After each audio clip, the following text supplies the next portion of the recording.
Alhamdulillah nahmaduhu wa nasta'inuhu wa nastaghfiruh. Man yahdihillahu fala mudilla lahu wa man yudlil fala hadiya lahu. Fa ashhadu an la ilaha illallah wahdahu la syarika lahu wa ashhadu anna sayyidana wa nabiyyana Muhammadan abduhu wa rasuluh wa safiyuhu wa habibuhu wa khaliluh arsalahu bil huda wa dinil haq liyudhhirahu ala dini kullih walau karihal musyrikun. Allahumma salli wa sallim wa barik wa karim ala sayyidina Muhammad miftahi babi rahmatillah adada ma fi ilmillah salatan wa salaman daimaini bidawami mulkillah wa ala alihi wa sahbihi haqqa qadrihi wa miqdarihi al-azim. Amma ba'du, fa ya ibadallah, usikum wa nafsiya bitaqwallah, taqwa ilahil alamin, fa innaha izzun wa hirzun fid dunya wal marja'i fiha ghina darin wastamsik biha walazam tanal ma tashtahihi wa tadda'i. Wa'lamu ibadallah anna man ittaqillaha 'asha qawiyan wa sara fi biladillahi amina, faman daya'a at-taqwa wa ahmala amraha taghashadhu fil 'uqba fununun nadamati. Ibadallah ayyuhal mu'minuna rahimakumullah, sesungguhnya Allah Subhanahu wa taala menjadikan Nabi Muhammad sallallahu alaihi wasallam sebagai teladan terbaik bagi umat, contoh dalam segala hal, yang mana Allah Subhanahu wa taala menyatakan di dalam Al-Qur'an, laqad kana lakum fi rasulillahi uswatun hasanah. Sungguh terdapat pada sosok dan diri Nabi Muhammad teladan yang baik. Maka semua hal yang pernah dialami Rasulullah, kebahagiaan, kesedihan, kesenangan dan kesulitan, sehat dan sakitnya, dari sebelum diangkat menjadi Rasul hingga setelah diangkat menjadi Rasul, hingga wafatnya Rasulullah, adalah teladan terbaik bagi kita semuanya. Sehingga siapapun dari kita atau dari umatnya Nabi Muhammad yang mencontoh dan meneladani Rasulullah dalam segala hal, maka mereka adalah orang-orang yang dicintai Allah Subhanahu wa taala. Bukankah Allah Subhanahu wa taala menyatakan di dalam Al-Qur'an, qul in kuntum tuhibbunallaha fattabi'uni yuhibbukumullah wa yaghfir lakum dzunubakum. Allah nyatakan, wahai nabiku ya Nabi Muhammad, sampaikan kepada umatmu, in kuntum tuhibbunallah, kalau kalian mengaku cinta pada Allah, fattabi'uni, maka syaratnya adalah mencontoh dan meneladani aku, kata Nabi Muhammad. Artinya, siapapun yang mengaku cinta pada Allah tapi tidak melakukan apa yang diajarkan Nabi Muhammad, tidak melaksanakan apa yang disunnahkan Rasulullah, maka pengakuan dia akan cinta kepada Allah hanya sekedar pengakuan. Sebab ayuhal ibad, kalau kita saksikan bahwasanya setiap dari manusia dan daripada umatnya Rasulullah, khususnya yang beragama Islam, baik orang yang ahli ta'ah sekalipun orang yang ahli maksiat, semuanya menyatakan hal yang sama, kita mencintai Allah. Namun Allah menyebutkan di dalam Al-Qur'an, yang mana Allah menggunakan dengan lafaz in atau harfu syartiyah, in kuntum, jikalau kalian mengaku cinta pada Allah, syaratnya adalah fattabi'uni. Syaratnya atau jawab syarat dari bahasa Arab ini, dari firman Allah ini, adalah dengan melaksanakan apa yang aku kerjakan, kata Rasulullah. Menjalankan semua syariatku, menjalankan semua sunnah-sunnahku. Fattabi'uni. Maka kalau seandainya kita sudah mengikuti Nabi Muhammad, apa jawaban dari Allah? Allah nyatakan yuhibbukumullah. Niscaya Allah yang akan cinta kepada kalian. Hadirin sidang Jumat yang dimuliakan Allah Subhanahu wa taala. Sebagaimana Allah juga berfirman di dalam hadis qudsi.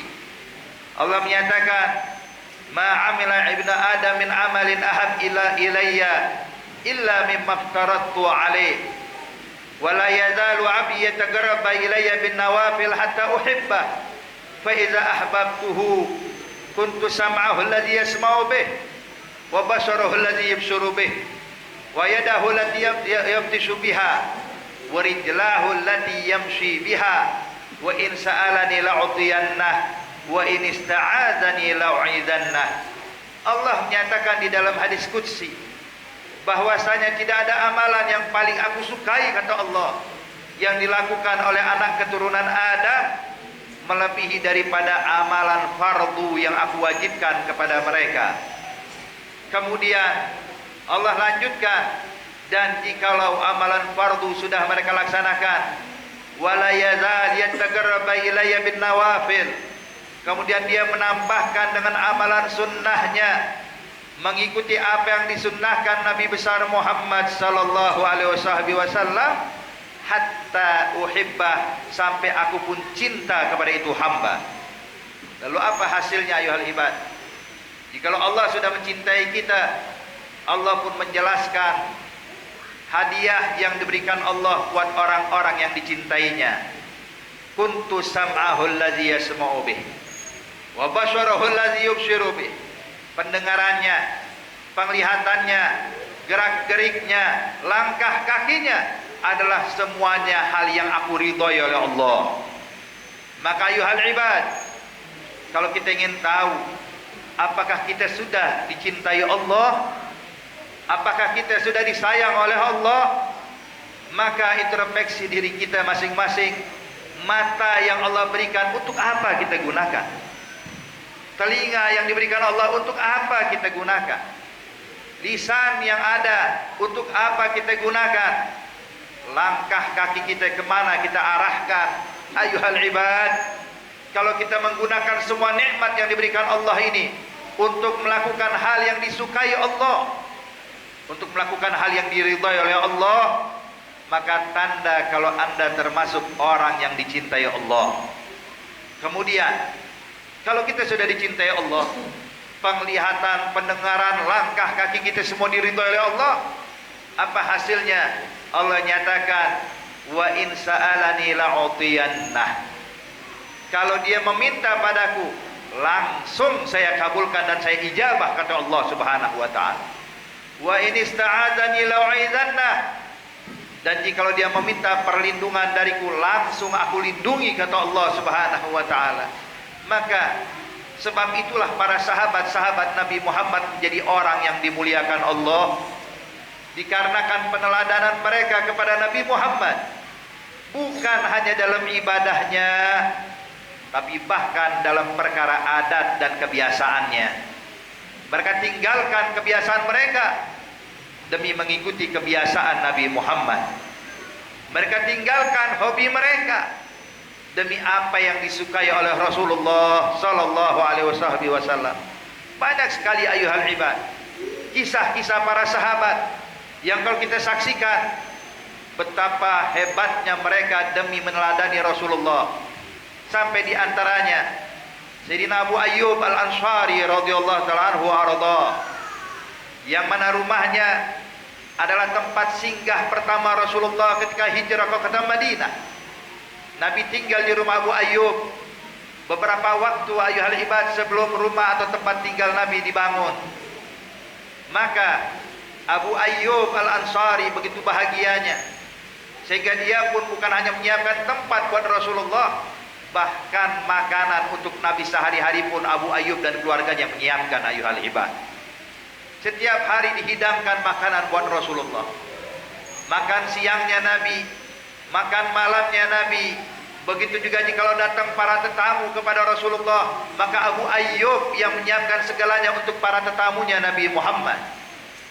Namun yang menarik ayuhal ibad, ketika sekali waktu Abu Ayyub menyiapkan makanan, yang mana itu makanan ciri khas atau makanan khas kota Madinah Al-Munawwarah kala itu, yang mana makanan tersebut ditaburkan potongan daripada bawang putih yang masih mentah, ditaburkan di atas makanan tersebut. Ketika dihidangkan kepada Rasulullah, Nabi tidak menyentuhnya. Hadirin, Abu Ayyub menanti kapan Nabi memakannya, sampai makanan dingin tidak disentuh oleh Rasulullah, sampai beberapa waktu tidak disentuh oleh Nabi Muhammad, hingga Abu Ayyub pun bertanya, "Ya Rasulullah, kenapa kau tidak menyantap makanan ini yang aku buatkan? Apakah engkau tidak suka? Atau perlu kita masakkan makanan yang lain ya Rasulullah?" Maka Nabi pun berkata, "Ya Abu Ayyub, terus terang makanan yang kau buatkan adalah makanan yang lezat. Namun ya Abu Ayyub, saya tidak bisa menyantapnya, dikarenakan di atasnya ada potongan bawang putih yang masih mentah, yang kalau dimakan akan meninggalkan bau yang tidak sedap di mulut saya. Dan ketahuilah ya Abu Ayyub, ini unaji ma la tunajau, sesungguhnya saya diizinkan Allah untuk bercakap-cakap dengan malaikat Jibril, yang mana kalian tidak mampu untuk melakukannya. Saya khawatir kalau saya memakan ini makanan timbul bau yang tidak sedap, akhirnya malaikat Jibril tidak akan berjumpa denganku beberapa lama atau beberapa saat." Maka Abu Ayyub pun berkata, "Ya Rasulullah, kalau memang demikian alasanmu, maka baiklah ya Rasulullah, ini makanan atau masakan seperti ini, bahkan bawang putihnya ya Rasulullah adalah yang terakhir masuk rumah saya. Setelah ini saya tidak akan makan lagi makanan seperti ini, dan tidak akan memakan bawang putih sama sekali ya Rasulullah." Padahal ayuhal ibad, memakan bawang putih, baik yang dimakruhkan itu adalah yang masih mentah. Namun ketika sudah dimasak hilang kemakruhannya. Tapi Abu Ayyub demi menjaga untuk tidak keluar dari jalurnya Nabi Muhammad, sampai dalam urusan makan pun dicontoh Nabi Muhammad. Ayuhal ibad, bukan hanya itu. Sayyidina Abu Hurairah radhiyallahu ta'ala anhu wa arda, kita tahu daripada sunnah Nabi Muhammad, jikalau masuk ke dalam masjid menggunakan kaki kanan dan keluar masjid menggunakan kaki kirinya, maka ini sunnah yang diajarkan Nabi Muhammad. Abu Hurairah sekali waktu ayuhal ibad, karena beliau terburu-buru setelah wafatnya Rasulullah, ketika dia terburu-buru ingin keluar dari masjid untuk memenuhi hajatnya, karena tergesa-gesa hingga Abu Hurairah lupa keluar dari masjid bukannya menggunakan kaki kiri, tapi dia keluar dari masjid menggunakan kaki kanan, berbeda dengan apa yang disunnahkan Nabi Muhammad.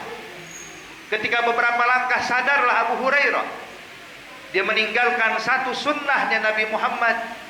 Apa yang dilakukan Abu Hurairah?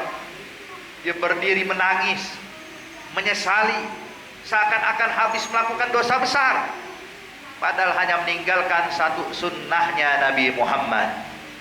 Bahkan dalam riwayat Abu Hurairah menyesal, menangis hingga jatuh pingsan ayuhal ibad. Ketika terbangun dari pingsannya, apa yang dilakukan Abu Hurairah? Dia kembali masuk ke dalam masjid dan diulangi keluar dari masjid demi menjalankan sunnah Nabi Muhammad. Maka coba tanyakan pada diri kita ayuhal ibad, berapa banyak sunnah Nabi yang sudah kita tinggalkan? Lalu bagaimana kita bisa menjadi orang yang dicintai Allah kalau keseharian kita meninggalkan ajaran Nabi Muhammad, keseharian kita meninggalkan sunnah Rasulullah? Maka ayuhal ibad, tidak ada teladan terbaik untuk kita melebihi daripada Nabi Muhammad. Tidak ada contoh terbaik bagi umat melebihi daripada Nabi Muhammad. Ikuti Rasulullah, hidupkan sunnahnya, khususnya di rumah kita. Ajarkan anak-anak kita amalan-amalan sunnah Nabi Muhammad, baik itu sholat duhanya, baik itu sholat witirnya, baik itu adab dan adat istiadat kebiasaan Rasulullah, dan semua yang dilakukan Nabi. Berusahalah untuk bisa mengikuti apa yang dilakukan Rasulullah. Insya Allah kalau kita amalkan, kita menjadi orang yang diridhai oleh Allah, dan menjadi orang yang dicintai oleh Allah Subhanahu wa taala. Maka oleh karena itu ayuhal ibad, dalam khutbah Jumat yang singkat ini, saya mengajak diri saya juga antum sekalian, cari tahu, gali terus sejarah Rasulullah, cari tahu sunnah-sunnah Nabi yang belum kita kerjakan dan kita praktekkan dalam kehidupan kita.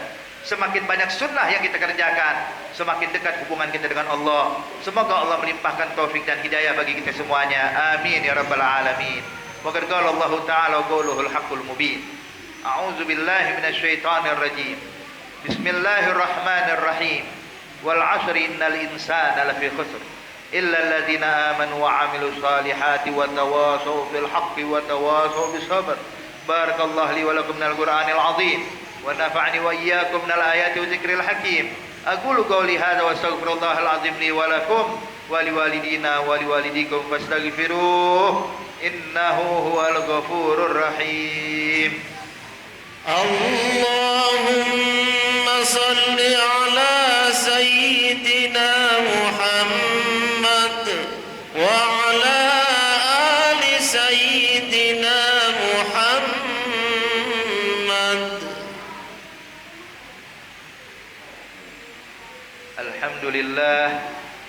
Alhamdulillahil wahidil ahad al-fardis samad الذي لم يلد ولم يولد ولم يكن له كفوا أحد وأشهد أن لا إله إلا الله وحده لا شريك له وأشهد أن سيدنا ونبينا محمدا عبده ورسوله وصفيه وحبيبه وخليله أرسله بالهدى ودين الحق يظهره على الدين كله ولو كره المشركون. اللهم صل وسلم وبارك وكرم على سيدنا محمد الفاتح لما أغلق والخاتم لما سبق ناصر الحق بالحق والهادي إلى صراطك المستقيم وعلى آله وصحبه حق قدره ومقداره العظيم. أما بعد فيا عباد الله أوصيكم ونفسي بتقوى الله. إن الله لا يقبل الله من عمل إلا بتقواه ولا يرفع درجات عند الله إلا المتقين. أيها العباد، إن الله تعالى أمرنا بأمر بدأ فيه بنفسه وثنى بملائكة مسبحة بقدسه وأيها بالمؤمنين من عباده تعميما. فقال تعالى مخبرا وآمرا من عباده تكريما إن الله وملائكته يصلون على النبي يا أيها الذين آمنوا صلوا عليه وسلموا تسليما. اللهم صل وسلم على سيدنا محمد نور الأنوار ومفتاح باب اليسار وترية الأغيار وعلى جميع خلفاء الراشدين من بعده أئمة الجلي ساداتنا أبي بكر وعمر وعثمان وعلي والحسن وحسين سيد الشباب أهل الجنة في الجنة وريحانة النبي كبناص السنة وعلى أمهم الحوراء فاطمة الزهراء وخديجة الكبرى وعائشة الرضا ولا حمزة وعباس والذي جميع التابعين الذي طهرتهم من الأدناس والأرجاس وجميع أصحاب المهتدين والتابعين لهم بإحسان إلى يوم الدين وعلينا معهم وفيهم برحمتك يا أرحم الراحمين. اللهم اغفر للمسلمين والمسلمات والمؤمنين والمؤمنات الأحياء منهم والأموات. اللهم اهدنا بهداك واجعلنا ممن يسارع في رضاك ولا تولنا وليا سواك ولا تجعلنا ممن خالف أمرك وعصاك برحمتك يا أرحم الراحمين يا أرحم الراحمين يا أرحم الراحمين. عباد الله، إن الله أمركم بالثلاث ونهاكم عن الثلاث. إن الله يأمر بالعدل والإحسان وإيتاء ذي القربى وينهى عن الفحشاء والمنكر والبغي يعظكم لعلكم تذكرون. فاذكروا الله يذكركم واشكروه من نعمه يزدكم ولذكر الله أكبر والله خبير بما تصنعون. أقيم الصلاة.